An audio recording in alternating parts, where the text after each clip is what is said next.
Good evening, class. Tonight we're going to show you how to lay out an OG offset. We will be taking the drawing that we have from the book.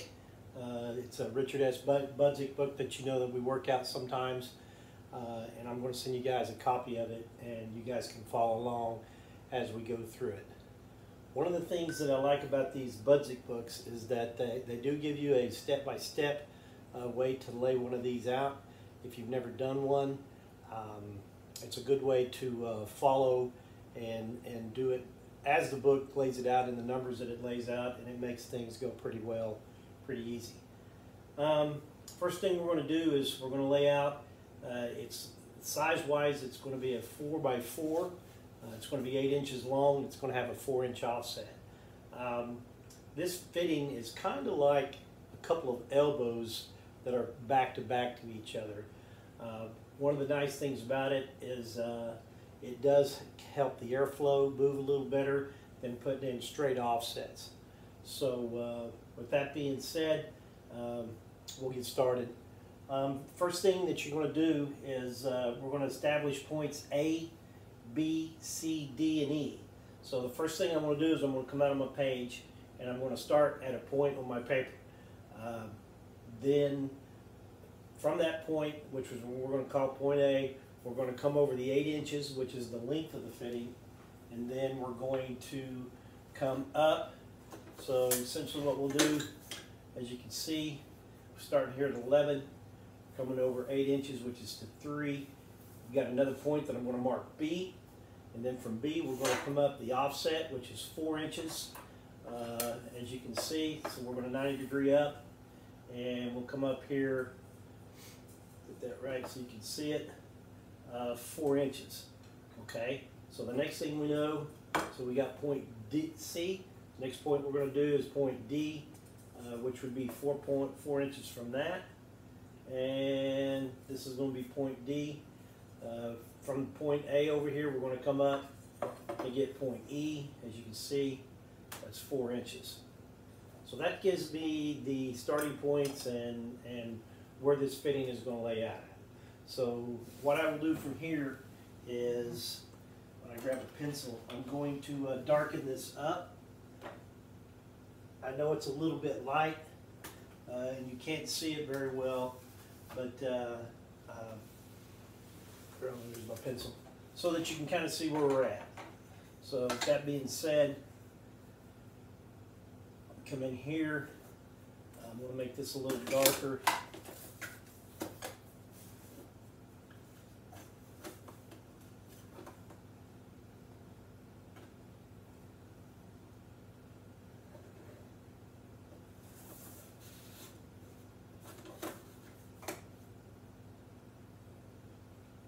Okay, it's in here.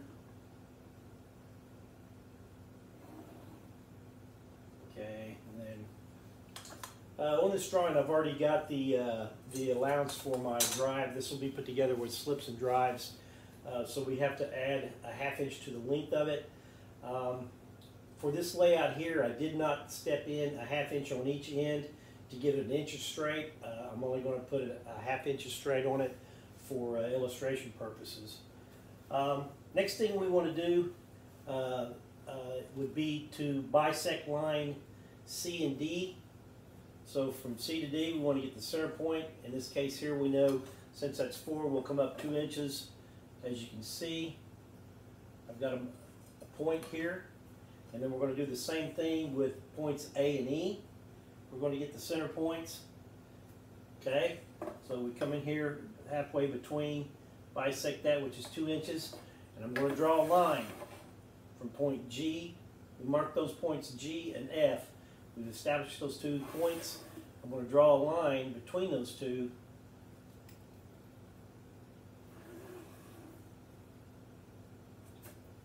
And that's going to give me the line that I'm going to have to bisect later to get my radiuses. Okay. Next thing we want to do, after we've drawn the straight line to connect points F and G, we're going to go to number 4. We're going to bisect the line FG to establish point H. So what I want to try to do here is find the center line of this. And the way I can do that is to do a line bisection, which essentially all we got to do is go further than halfway, what we can eyeball and say, okay, we know that it's further than halfway on here. And I've done this already, so I'm going to put the points on the same lines that I did that with to kind of show you what I'm doing.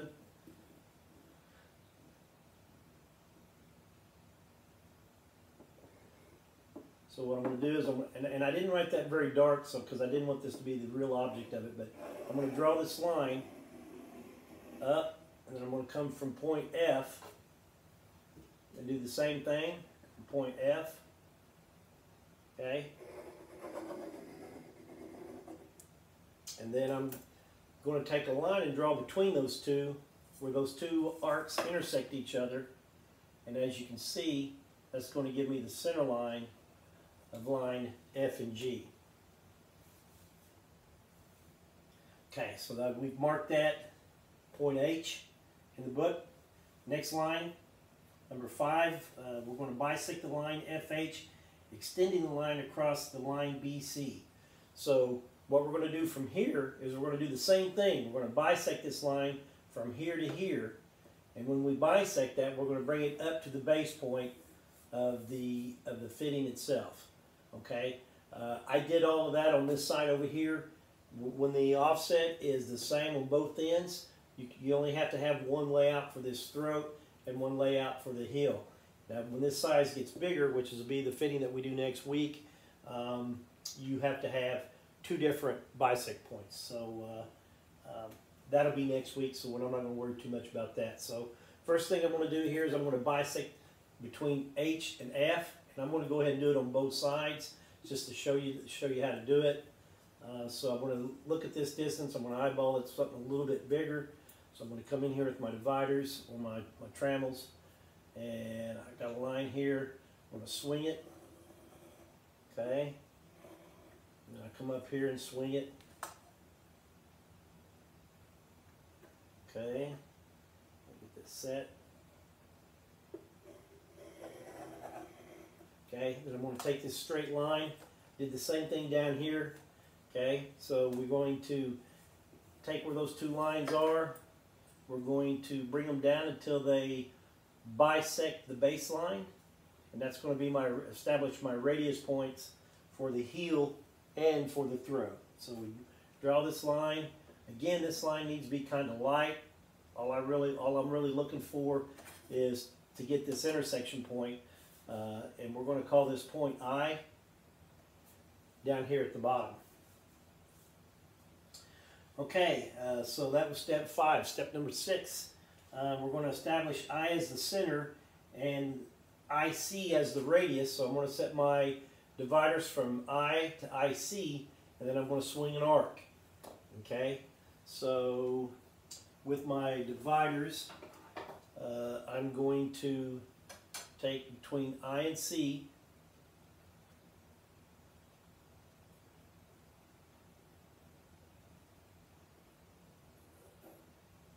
I'm going to swing an arc.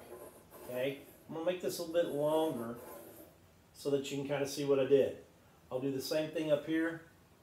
Try to make this thing a little darker. Next week, what I will do is I'm going to get some softer lead when I lay this thing out and make it hopefully that you can see it a little bit better. If you're following along on the budget book and the papers that I sent you, then you'll see what we did, kind of see how we did it. So that gives me the throat side of this elbow here, of this OG offset here. So the next thing I'm going to do is I'm going to get the heel of it. And what I'm going to do is I'm going to set as point I as my center point. I'm going to set it up to point D, and I'm going to swing an arc. And I'm going to come down, and where these 2 arcs tangent to each other, where they actually touch each other, that's going to be my point of where the transition starts changing from coming down this way to actually being rolled back the other way. So to do that, we'll set it up with my trammel points. You guys, if you want to lay these out at home, you'll have to put extensions on your dividers to be able to do this. I ended up buying a set of trammel points. I paid like $10 for them on eBay, and it's really been pretty handy for me to lay these out. This is kind of stuff that I used to like to do and still like to do it. Kind of enjoy doing this, but I'm going to kind of double swing this to kind of get it darker, and you can see with that line, if everything on your layout's just perfect, then those two lines should touch. It looks like I'm about a 32nd or 64th from touching this, but that's okay. When we go to cut this, we'll be able to follow that curve easy enough. So done it there, we've done it here, so we'll swing from this arc. Okay, we're going to do the same thing, and looks like I could have been a little bit longer, which would have made that touch. And then I'm going to come through here, and I'm going to open it up another 3/16 of an inch so that I can put my easy edge on it. Swinging the arc. Okay, do the same thing up here.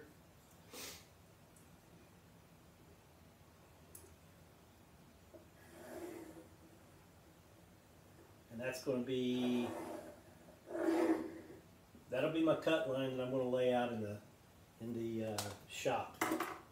So darken these up a little bit, hopefully for you.